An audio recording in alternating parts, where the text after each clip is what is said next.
AC0 VII Tom. TLJ's inside getting ready. Some orders up. We got to run here. I just kind of snuck out here to do a quick video, and then we'll go out and do those deliveries. Everybody who does a lot of camping, one of the first things that you do when you're boondocking is you conserve your electricity so your batteries last longer. We actually got 2 gel cell batteries in Pooh here for our electrical. Kind of nice on the 12-volt system. We get a little longer run time on them. The other thing we've realized is we have 18 of these little incandescent bulbs. Your camper, if it was made before 2000 and something, I believe sometime in I think like 2008 or 2009, or we'll say 2010, they started putting LED bulbs into our RVs. Well, if you got one that was made before that, you'll have these guys.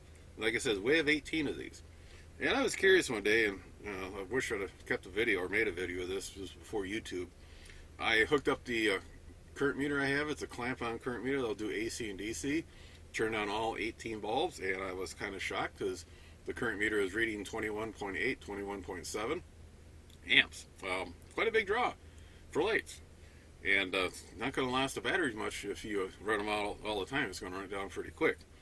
Don't want to do that when you're out in the woods. Started looking around and came across some LED replacements. And you got to be careful. Learn from me. I found these guys. I thought, wow, these are kind of neat because, you know, a bulb like this, the light coming here is going to just to get absorbed or get reflected, but not enough light coming out. These guys, the idea is you peel the backing off and it goes up in the socket so all the light goes out. Then you got a pair of pigtails like this, and it comes with a baggie of different types of ends depending on what type of socket you got. Had them, you know, the first 10 in, and turned them on. I was getting ready to the next 10, and I could smell something burning. I looked around, and every once in a while I'd see a little puff of smoke come out of the light fixture. I'd go over there, and also another one over here. So I'd go over here, you know, kind of the squirrel problem. What was happening, the board was getting so warm from the LEDs running, and the current draw, that it was desoldering or allowing the solder to get hot enough where it would actually reflow, burning off a little bit of flux underneath it, and that's where the little cloud of smoke was coming from. And all of a sudden, I had little LED elements falling out of the, you know, off the substrate. So, you know, when you pay, you get 10 of them for $4. You buy everywhere. You know, did more checking online. He came across this guy. I got a couple of these in and was playing around with them. They don't desolder themselves. They don't get hot. They draw very little current. This is I believe this one's rated at a bright sunlight. There's a Kelvin number. The higher the Kelvin number, like 65,000 kelvins is a bright light, compared to, say, 32,000 is more of a yellow color. So when you're shopping for these, decide what you're going to use for color, and make sure you stick to it so all your lights inside the camper look about the same. So you don't have some real bright ones here and a dull one here, unless that's something you want. Like in the bathroom, you may want to put a couple dull ones in so in the middle of the night when you turn the bathroom light on, it doesn't hurt, you know, blind you. So I got these all in, put my clamp meter on, turned them all on, and I couldn't read anything because the current draw was so low, so I had to reconfigure the meter in series with the batteries, and lo and behold, it was drawing 2.1, 2.2 amps, a major reduction on current draw. So the 2 gel cells will last longer when we're out boondocking, give her more power for the radio for TLJ, keep her happy.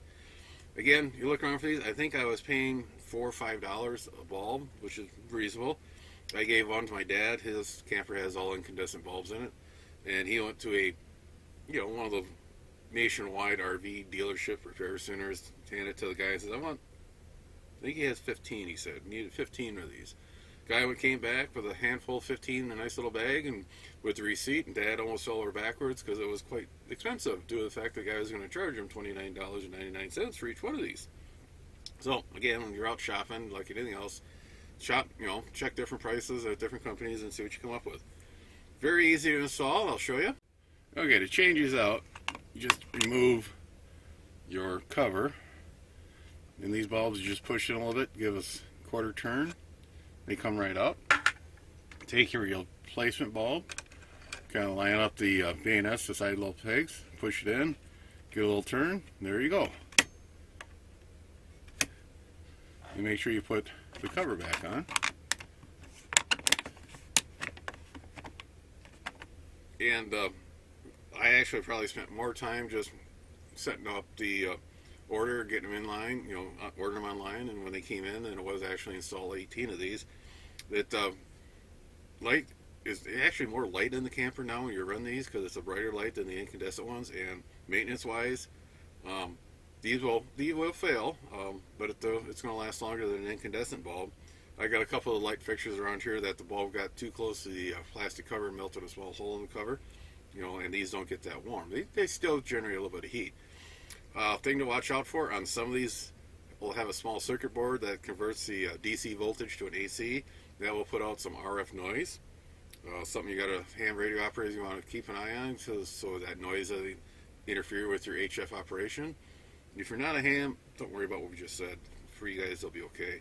Unless you like listen to AM radio, and it may cause some static on your AM radio, so something to keep in mind.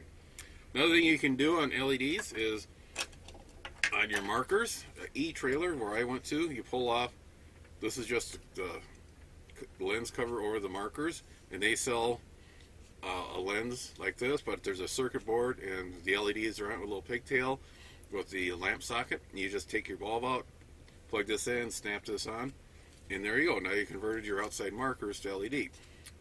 Don't worry about power consumption because you're running the engine, but maintenance-wise, again, they will last longer. And after I did install these outside, I got one socket. I got to do a little repair work. I got a bad ground, but the LEDs work real good, and they should last longer than incandescents. Next project is going to be turn signals. I got to make sure when I order those, I see now they have a kit that comes with what they call a ballast resistor. Your flasher wants to see a certain amount of current draw, a certain amount of resistance out there. That's why if you ever notice in your car, when your turn signal will flash at a funny rate and you look around, you got a burnt out turn signal. Same thing will happen when you convert these over to LEDs. Brake lights, turn signals in the back, I'll probably also be next on my list. This socket here, or this bulb here, is what they call 1141, single element bayonet mount.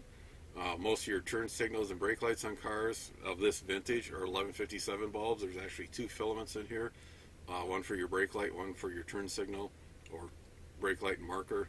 So that's next on my list. Simple little project, easy to do. Save your batteries so you can have more fun on the radio or just longer out camping in the woods, enjoying the great outdoors. Everybody stay safe. Have a good nice spring. Be sure to tell your friends, neighbors, other hams. Subscribe, hit that bell to get notification when new videos come out. Add comments below. 7-3 everybody.